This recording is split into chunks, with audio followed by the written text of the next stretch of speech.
마이데일리 등호 광명동 기자 권지용 35세 예명 지드래곤은 마약 혐의에서 무죄 판결을 받았다. 이 과정에서 그는 상당한 피해를 입었다.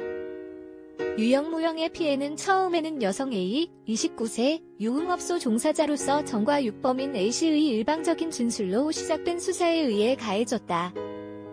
그러나 이 수사는 결국 허무하게 종결되었고 지드래곤은 불쌍한 피해자로 남게 되었다.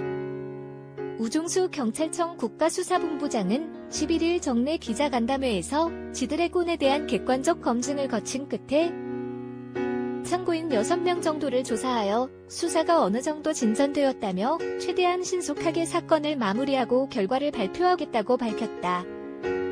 경찰은 A씨의 진술을 출발로 지드래곤이 지난해 12월 해당 유흥주점에서 마약을 투약했다는 의심으로 수사를 시작했다. 하지만 처음부터 A씨의 진술에는 의구심이 있었다. A씨는 경찰 조사에서 지난해 12월 초 권지영 씨가 업소 화장실을 다녀온 뒤 화장실에서 수상한 포장지가 발견됐다며 그 직후 권 씨의 행동도 이상했다는 식으로 진술했다. 경찰은 A씨의 진술을 근거로 지드래곤의 마약 투약 여부를 확인하기 위해 지난 10월 25일 형사입건을 진행했다. 그러나 지드래곤은 여중어범 A씨를 모르는 것이며 진술의 신뢰성에 의문을 제기했다. 그는 지난달 13일 연합뉴스TV와의 인터뷰에서 마약 투약 여부에 대한 질문에 하지 않았다라고 명확하게 부인했다.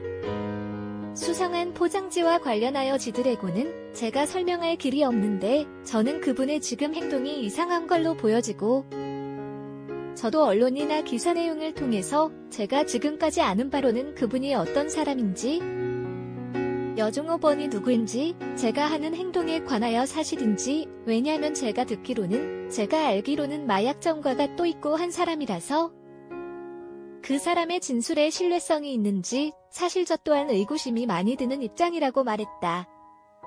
지드래곤은 소변, 모발, 손발톱에서 모두 음성 판정을 받았다. A씨가 진술을 변경한 것 또한 지드래곤에게 유리하게 작용했다. A씨는 경찰 조사에서 권 씨가 직접 마약을 하는 것을 목격하지 못했다면서 그와 함께 유흥업소를 찾았던 다른 배우가 했을 수도 있다고 진술을 바꾸었다.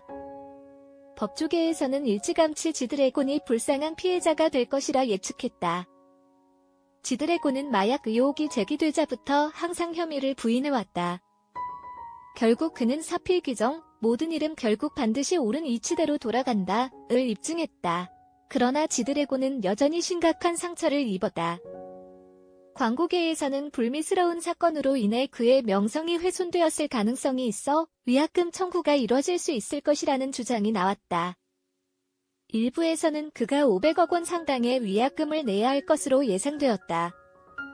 그러나 아직까지는 광고주들이 지드래곤에 대한 위약금 소송을 제기한 사례는 들리지 않았다. 일부 네티즌은 그의 과도한 제스처가 마약 투약 혐의와 관련이 있지 않은지 의심을 제기하기도 했다.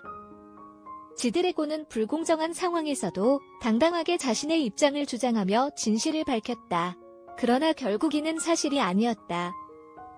그는 경찰이 최종적으로 불기소 결정을 내리면 그가 간절히 원하던 자유를 찾게 될 것으로 예상된다. 이와 관련해 과도한 수사라는 비난을 받았던 경찰의 입장이 어떻게 나올지 관심이 쏠린다.